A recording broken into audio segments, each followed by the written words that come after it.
मानाचं घरही लगेचच विकायला परवानगी मिळण्याची शक्यता. घर विकण्याकरता 5 वर्षांचं बंधन काढण्याच्या हालचाली.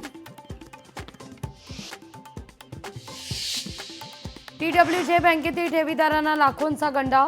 यवतमाळमधील धक्कादायक प्रकार. यवतमाळमध्ये मनसे नेते राजू उंबरकर यांच्यावर खंडणीचा गुन्हा दाखल. रस्त्याचं काम करणाऱ्या कंत्राटदाराकडून 10 लाखांची खंडणी मागितल्याप्रकरणी गुन्हा. वंदे मातरम गीताला 7 नोव्हेंबरला 150 वर्ष पूर्ण. वंदे मातरम गीताचे प्रत्येक तालुक्यात होणार समूहगान. कल्याणमध्ये शाळेत कपाळावर टिळा आणि टिकली लावण्यास बंदी. कल्याणच्या KC इंग्लिश स्कूलचा अजब फतवा.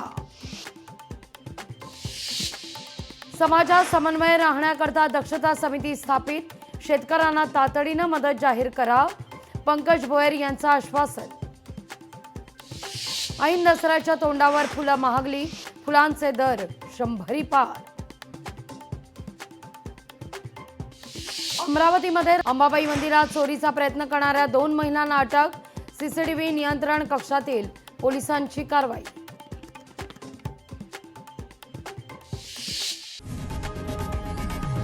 लोकशाही मराठी ऐका, पहा, जागरूक रहा.